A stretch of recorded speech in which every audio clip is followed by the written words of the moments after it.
Selamat datang kembali. Hari ini kita mau gali lebih dalam lagi nih soal sumber-sumber Anda tentang kebahagiaan, ya. Iya, Terus juga Vera. soal pekerjaan dan makna hidup.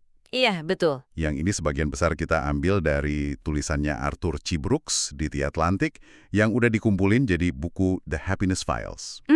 Yang basisnya riset ilmiah itu ya? Betul banget. Ini akarnya kuat di riset ilmiah, mulai dari neuroscience sampai psikologi sosial. Lengkap lah pokoknya. Iya. Nah, misi kita kali ini apa nih? Kita mau coba ekstrak gitu ya, wawasan paling berharga buat Anda semua, para pendengar, supaya bisa bantu Anda membangun hidup yang ya lebih memuaskan lah. Sip. Brooks ini punya satu ide sentral yang menurut saya kuat banget. Coba lihat, hidup Anda itu sebagai startup. Startup paling penting yang pernah Anda kelola. Wah, menarik tuh analoginya. Iya kan? Pernah nggak sih Anda mikir sejauh mana sains itu bisa jadi kayak konsultan buat startup hidup Anda ini? Buat bantu Anda lebih bahagia, gitu. Hmm, Nah, kita akan jelajahi beberapa area kunci ini dari bisnis plan hidup ini. Gimana mengelola CEO-nya, yaitu diri kita sendiri. oke. Terus, gimana membangun produk karir yang memuaskan. Mengelola hubungan investor dan tim. Ini soal komunikasi dan koneksi. Iya, iya. Penting itu. Mencapai profitabilitas yang seimbang, dan akhirnya gimana sih mendefinisikan kesuksesan yang benar-benar bikin bahagia. Dan penting juga nih buat diingat, profit yang kita kejar di sini tuh bukan melulu soal ya uang atau kekuasaan gitu kan. Bukan itu ya? Bukan. Metrik utamanya itu lebih ke cinta, kepuasan, kenikmatan, sama makna. Ini tentang menjalankan perusahaan hidup kita secara sadar. Oke, Mengenali bug atau bias alami kita, dan berusaha hidup sesuai nilai inti kita. Bukan cuma ngikutin perasaan sesaat aja gitu loh. oke. Sip. Mari kita mulai dari fondasinya dulu ya. Mengelola diri sendiri, sang CEO.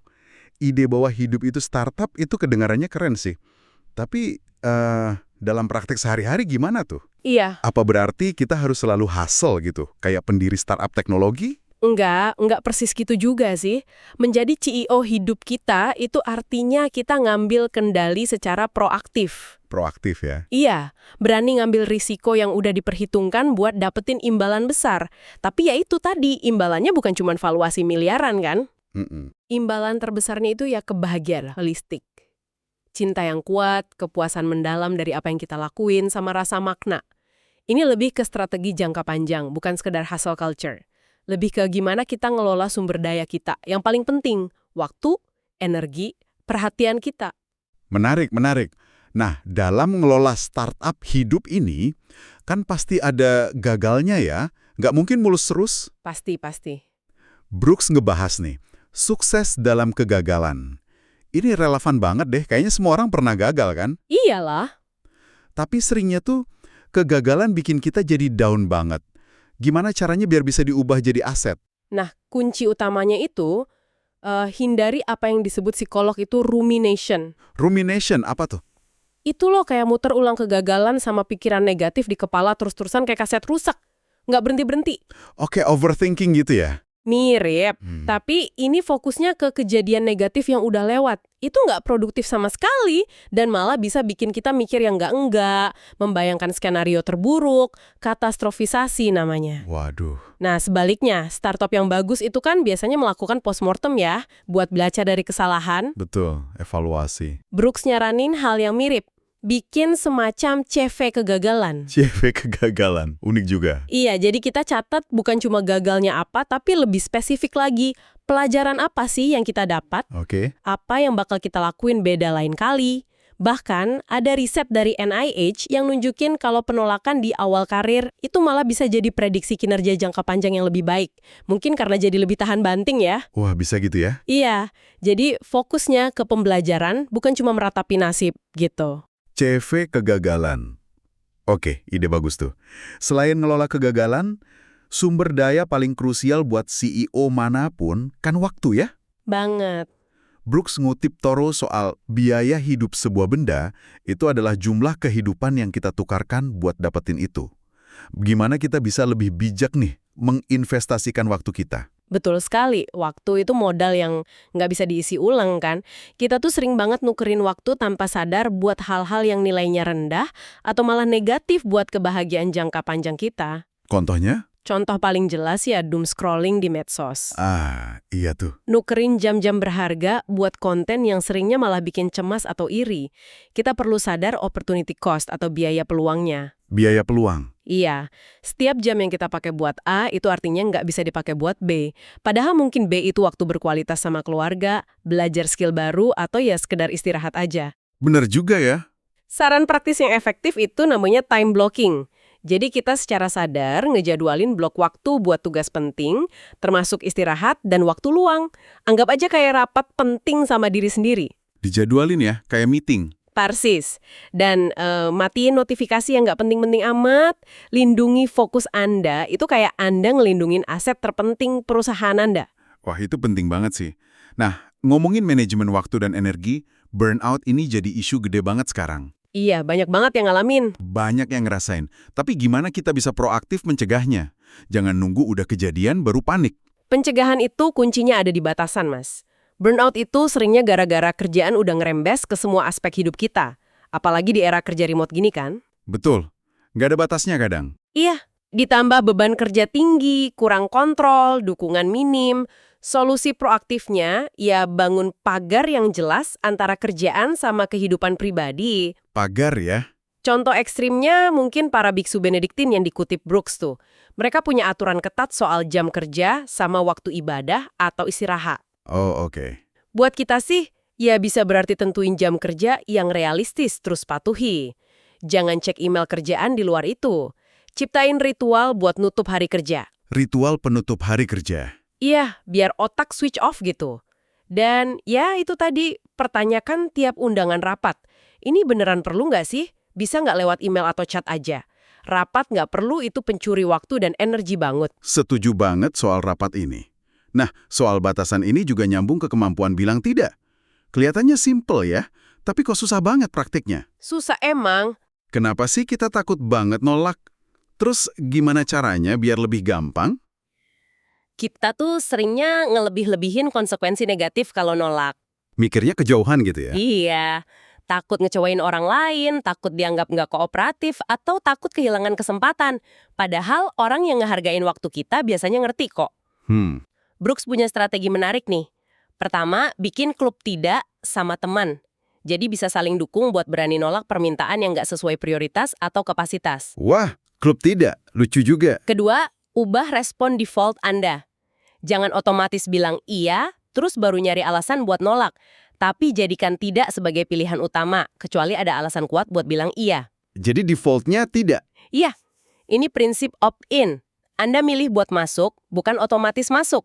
Ini bantu nyaring permintaan dan jaga fokus ke hal yang benar-benar penting buat startup hidup Anda. Oke. Cukup kompleks ya ngelola diri sendiri ini. Sekarang kita geser dikit ke produk utama kita. Karir dan cara kita ngelola pendanaan alias uang. Banyak nih yang pengen pindah kerja, tapi maju mundur. Takut. Apa saran Brooks biar pivot karir ini lebih membahagiakan? Pivot karir emang bisa bikin deg-degan ya, tapi seringnya perlu buat kita tumbuh. Riset sih nunjukin kepuasan kerja itu cenderung naik setelah pindah. Oh ya? Cenderung naik. Tapi efeknya bisa sementara aja kalau nggak dilakuin dengan benar. Kuncinya biar lebih awet nih. Pertama, punya ekspektasi realistis. Nggak ada kerjaan yang sempurna kan? Fokus aja ke apa yang bisa Anda kontrol dan kontribusikan. Oke, realistis. Kedua, coba alihin fokus. Jangan mikir apa yang bisa gue dapat, tapi lebih ke gimana gue bisa kasih nilai tambah di tempat baru ini. Ini ngubah perspektif dari konsumtif jadi kontributif. Kontributif ya. Ketiga, orang yang secara umum udah lebih bahagia itu biasanya lebih gampang adaptasi. Jadi ngelola kebahagiaan Anda secara umum itu juga ngebantu pas transisi karir. Dan kalau bisa ya lakukan pivot ini pas Anda masih punya kendali. Jangan karena udah kepepet atau didorong keluar. Wah, oke. Tips bagus tuh. Ngomongin kepuasan kerja, sering banget dikaitin sama uang ya. Nah, ini pertanyaan klasik. Uang bisa nggak sih beli kebahagiaan? Jawabannya itu, ya, tapi Ada tapinya. Ada takinya. Sampai batas tertentu, uang emang bisa beli kebahagiaan. Caranya, ngurangin stres karena kekurangan, memenuhi kebutuhan dasar. Riset nunjukin angka sekitar ya 75.000 sampai 100.000 lebih per tahun. Ini disesuaikan sama biaya hidup ya. Itu sering disebut titik di mana tambahan uang udah nggak terlalu signifikan nambah kebahagiaan harian. Wah, ada batasnya gitu ya? Ada semacam plato. Yang jauh lebih penting, menurut Brooks dan riset lain, itu bukan berapa banyak uang yang Anda punya, tapi gimana cara Anda gunainnya. Cara pakainya ya? Iya, ada 3 cara belanja yang terbukti ningkatin kebahagiaan. 1, beli pengalaman apalagi yang dibagi bareng orang tersayang. Liburan, nonton konser, makan malam istimewa. Kenangannya lebih awet daripada barang. Setuju. Pengalaman lebih berkesan. 2, beli waktu. Bayar orang lain buat ngerjain tugas yang nggak Anda suka, misalnya bersih-bersih atau antar barang. Terus waktu luangnya itu dipakai buat hal yang bermakna, hubungan, hobi, istirahat. Beli waktu. Menarik. 3, beri ke orang lain atau buat tujuan sosial. Memberi, bahkan jumlah kecil, itu ngaktifin pusat penghargaan di otak kita dan ningkatin rasa bahagia. Jadi fokusnya di cara Anda pakai sumber daya finansial Anda. Oke. Perspektif yang bagus banget ini. Nah, gimana soal fase parubaya? Sering banget digambarin sebagai krisis. Apa ini nggak bisa dihindari? Atau ada cara buat melewatinya dengan lebih baik? Tantangan paruh baya itu emang nyata sih. Misalnya, ngerawat anak sekaligus orang tua. Sandwich generation namanya. Iya, berat itu. Atau ngerasa beberapa kemampuan udah nggak sepuncak dulu. Tapi krisis besar itu nggak otomatis terjadi kok. Cuma sekitar 15% orang yang ngalamin. Brooks nekenin, ini tuh kayak persimpangan jalan. Ada 2 pilihan. Sadar. Pilihan ya? Apa aja tuh? Pilihan pertama, antara generativity atau stagnation. Generativity itu fokus ke kekuatan baru yang muncul seiring usia. Kayak kebijaksanaan, kemampuan ngajar, ngelihat gambaran besar. Ini namanya crystallized intelligence. Oke. Lawannya? Lawannya stagnation. Itu kayak mati-matian ngelawan penuaan, ngerasa nggak relevan lagi. Pilihan kedua, antara pengurangan atau penambahan. Pengurangan versus penambahan. Maksudnya? Pengurangan itu fokus ke hal-hal yang esensial aja, ngelepasin ambisi atau barang yang udah nggak perlu. Kebalikannya penambahan, itu ya terus aja numpuk tanggung jawab atau harta benda kayak waktu masih muda. Oh, jadi lebih simplifikasi gitu ya? Bisa dibilang gitu. Nah, misi generativity dan pengurangan itu kunci buat ngelewatin paruh baya menuju kepuasan, bukan malah krisis. Wah, mencerahkan banget ini. Jadi pilihan sadar ya, bukan takdir. Oke, sekarang kita bahas hubungan investor dan tim dalam startup hidup kita. Komunikasi dan koneksi. Ngasih dan nerima kritik. Ini susah loh. Susah banget. Gimana caranya biar lebih konstruktif? Nerima kritik itu emang susah secara biologis. Otak kita itu cenderung defensif duluan. Langsung nolak gitu ya? Iya, tips nerimanya, coba depersonalisasi. Anggap kritik itu kayak data aja. Informasi tentang gimana orang lain lihat tindakan Anda, bukan serangan ke diri Anda. Pisahin antara pesan sama pembawa pesannya. Coba minta masukan dari orang-orang terpercaya Anda, kritik circle gitu, yang Anda tahu niatnya baik. Oke, depersonalisasi. Terus kalau ngasih kritik? Nah, kalau ngasih kritik, niatnya harus tulus ngebantu, bukan ngejatohin. Fokus ke perilaku spesifik yang bisa diubah, terus kalau bisa, tawarin saran perbaikan. Sampaikan dengan hormat, dan ya secara pribadi, prinsip emasnya tetap berlaku. Puji di depan umum, kritik secara pribadi. Oke, sip. Sebaliknya nih, ngasih pujian. Kelihatannya gampang ya, tapi seringnya kita malah kaku atau jadi backhanded compliment, tahu kan? Kayak, wah, kamu hebat ya untuk ukuran lulusan baru. Iya, itu nyindir halus ya. Nah, gimana cara ngasih pujian yang tulus dan efektif? Kuncinya ya tulus sama spesifik. Hindari pujian basa-basi atau yang ada udang di balik batunya, kasih aja sebagai hadiah murni. Brooks nyaranin kita lebih sering muji keindahan moral. Keindahan moral, contohnya? Sifat-sifat kayak kebaikan, keberanian, kejujuran, kesabaran. Ini seringnya lebih ngena daripada sekedar muji penampilan atau pencapaian. Pujian spesifik tentang tindakan baik seseorang, misalnya, aku sangat menghargai cara kamu bantu anggota tim baru kemarin, itu jauh lebih kuat daripada pujian umum kayak, kamu baik deh. Oh gitu ya, lebih spesifik. Iya, Terus ingat juga rasio ajaib 5:1 dari John Gottman dalam hubungan, butuh 5 interaksi positif buat nyiimbangin 1 interaksi negatif. Pujian tulus itu mata uang penting dalam ekonomi emosional ini. Wah, 5:1 ya. Oke, selain interaksi personal, ada juga nih rapat dan komunikasi virtual. Kenapa sih rapat sering banget rasanya nyiksa? Penyakit banyak kantor ya. Banget. Dan apa iya ya, Zoom itu beneran bisa gantiin tatap muka? Rapat itu seringnya nggak efektif karena tujuannya nggak jelas, pesertanya kebanyakan, ini bikin orang jadi pasif, namanya efek Ringelmann, durasinya kepanjangan, akhirnya ya makan waktu kerja fokus kita. Bener banget. Solusinya, ya pastiin tujuannya jelas, batasi peserta idealnya kurang dari 7 orang, buat diskusi, batasi durasi, mungkin 25-30 menit cukup, dan selalu tanya, ini bisa nggak sih diselesain tanpa rapat? Pertanyaan penting itu, terus soal Zoom. Nah, soal interaksi virtual kayak Zoom, meskipun praktis ya, riset nunjukin emang nggak sama kayak tatap muka. Ada fenomena Zoom fatigue yang nyata. Iya, capek banget kalau Zoom meeting terus. Secara neurologis, kurangnya isyarat nonverbal sama kontak mata langsung itu bisa ngebebanin otak kita dan ngurangin kemampuan kita buat empati. Diduga sih ini terkait mirror neurons yang kurang aktif. Oh gitu ya? Anggap aja kayak junk food sosial gitu, ngenyangin tapi kurang bergizi. Jadi ya gunain seperlunya aja, singkatkan durasinya, matiin kamera sesekali kalau perlu, dan pastikan tetap ada interaksi tatap muka yang berkualitas buat hubungan yang penting. Oke. Jadi Zoom itu suplemen aja ya, bukan pengganti utama. Sekarang kita menuju keseimbangan nih. Carl Jung kan punya 5 pilar hidup yang baik. Apa aja tuh? Dan gimana relevansinya sama keseimbangan kerja hidup? 5 pilar Jung ini kayak fondasi rumah yang kokoh buat kebahagiaan. 1, kesehatan fisik dan mental yang baik. Ini dasar dari segalanya. Pasti. 2, hubungan pribadi yang intim dan berkualitas. Pasangan, keluarga, sahabat sejati. Studi Harvard yang jalan 80 tahun lebih itu nunjukin ini faktor terkuat kebahagiaan jangka panjang loh. Wah, hubungan ya, kuncinya. Banget! 3, kemampuan melihat dan mengapresiasi keindahan, seni, alam. 4, pekerjaan yang memuaskan. Bukan cuma soal gaji ya, tapi rasa pencapaian dan makna. Merasa berkontribusi pada sesuatu yang lebih besar. Makna kerja ya? Iya. 5, pandangan filosofis atau spiritual yang ngasih makna hidup dan kekuatan buat ngadepin kesulitan. Nah, keseimbangan itu tercapai bukan dengan ngebagi waktu sama rata buat semuanya, tapi mastiin semua pilar ini dapat perhatian yang cukup. Oke, jadi kelima pilar itu harus dijaga ya. Pilar hubungan tadi penting banget.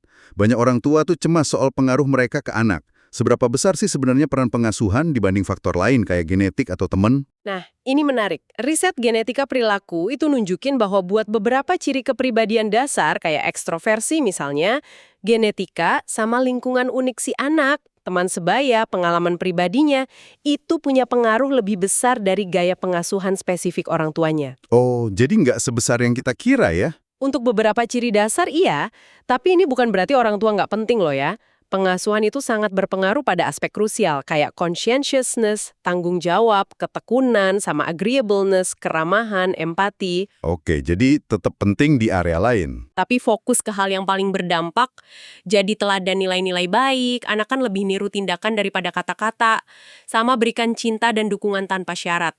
Jangan terlalu stres mikirin kesalahan-kesalahan kecil. Oke, fokus ke kehangatan dan jadi teladan ya. Sip. Kita sampai di bagian akhir nih, mendefinisikan ulang kesuksesan. Ngejar tujuan besar itu kan bagus ya, tapi apa bener pas sudah tercapai itu otomatis bikin bahagia? Seringnya nggak kayak yang kita bayangin, ada fenomena namanya arrival fallacy. Arrival fallacy? Ya, perasaan hampa atau kayak, kok gini doang ya, pas tujuan yang udah lama dikejar akhirnya tercapai. Ada juga post-achievement hangover, rasa lesu gitu setelah pencapaian besar. Mungkin karena dopamin yang tadinya melonjak pas nungguin sekarang turun. Oh, jadi ada efek mabuk setelahnya ya? Bisa jadi. Riset kayak Progress Principle nunjukin kebahagiaan itu justru lebih banyak datang dari perasaan membuat kemajuan menuju tujuan. Bukan cuma pas udah nyampe garis finish. Jadi prosesnya yang penting? Proses dan perasaan maju itu, jadi ya nikmati prosesnya, rayain pencapaian-pencapaian kecil di sepanjang jalan. Pastikan juga tujuan itu emang benar-benar Anda inginkan, bukan cuma ekspektasi orang lain. Oke. Nah, gimana soal simbol-simbol kesuksesan masa lalu? Kayak piala, penghargaan gitu. Perlu nggak sih disimpan terus dipajang? Brooks ngingetin soal Ozymandias problem. Ozymandias. Kayak puisi itu ya? Ya, Majang trofi kejayaan masa lalu itu kadang bisa kayak hantu yang ngebandingin diri kita sekarang sama puncak masa lalu kita. Dan perbandingan itu jarang bikin bahagia. malah bikin sedih ya kadang. Bisa jadi. Mendingan fokus ngerayain dan ngehargain momen positif hari ini.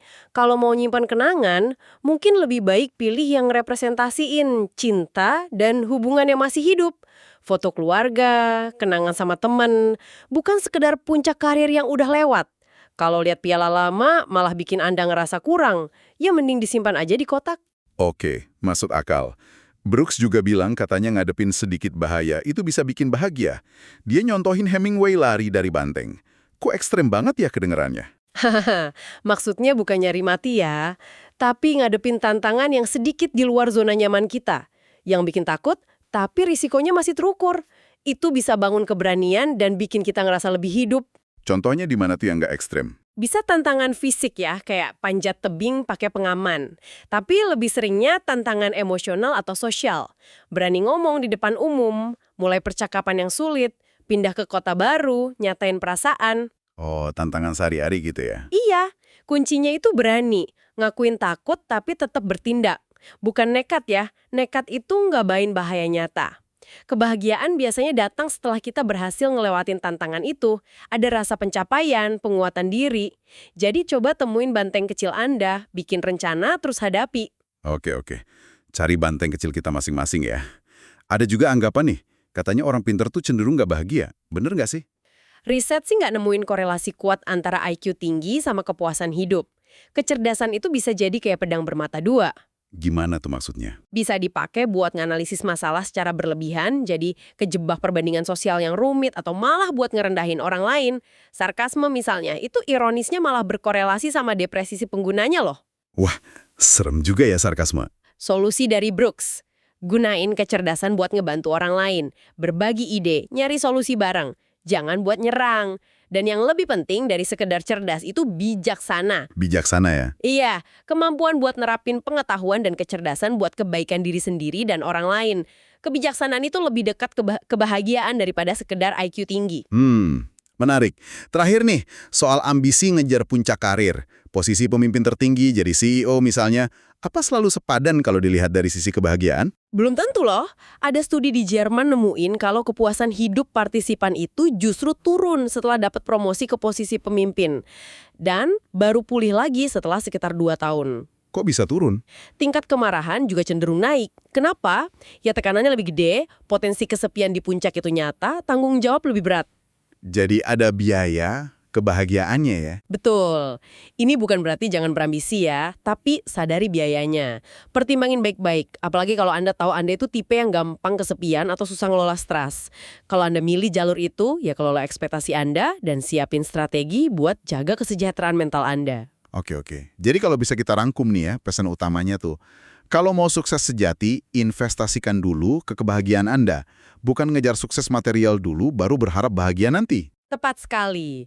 Ini mungkin pembalikan cara pandang yang paling fundamental ya. Ngejar metrik sukses eksternal, uang, jabatan, dengan harapan itu bakal beli kebahagiaan, itu seringnya keliru. Keliru ya? Malah bisa micu workaholism, ngerusak hubungan, dan makin ngejauhin kita dari kebahagiaan itu sendiri. Sebaliknya, riset nunjukin orang yang lebih bahagia itu cenderung lebih disukai, lebih kreatif, lebih sehat, lebih produktif, dan akhirnya lebih mungkin meraih kesuksesan dalam arti luas. Jadi kebahagiaan dulu, baru sukses. Bisa dibilang gitu. Jadi, berinvestasi pada pilar-pilar kebahagiaan Anda, hubungan, makna, kesehatan, keseimbangan, itu sebenarnya strategi bisnis terbaik buat startup hidup Anda. Jangan jadi kayak seniman laparnya Kafka yang ngorbanin hidup demi kesuksesan yang semu. Luar biasa. Banyak banget ya yang bisa kita renungkan dari penjelajahan kita kali ini. Benar-benar dalam. Iya, banyak pelajarannya. Kebahagiaan itu proses ya, bukan tujuan akhir. Hubungan itu fondasinya. Terus gimana kita pakai sumber daya kita, waktu, uang, itu lebih penting dari jumlahnya. Kegagalan itu data buat belajar.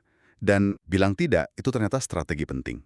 Ngelola hidup kayak startup yang paling berharga. Benar sekali. Fokus ke profit yang sebenarnya. Cinta, makna, kepuasan batin. Kalau Anda investasi di kesejahteraan Anda, kesuksesan dalam berbagai bentuknya, itu seringkali ngikutin aja kok sebagai hasil sampingan yang alami. Oke. Sebagai penutup nih, satu pertanyaan aja buat Anda bawa pulang dan renungkan. Mengingat semua nih, satu langkah kecil apa ya yang bisa Anda mulai lakukan hari ini juga buat secara sadar berinvestasi pada pertumbuhan kebahagiaan Anda. Bukan cuma ngejar metrik kesuksesan berikutnya aja. Pertanyaan bagus tuh. Terima kasih banyak sudah menyimak penjelajahan mendalam kita kali ini. Sampai jumpa di kesempatan berikutnya.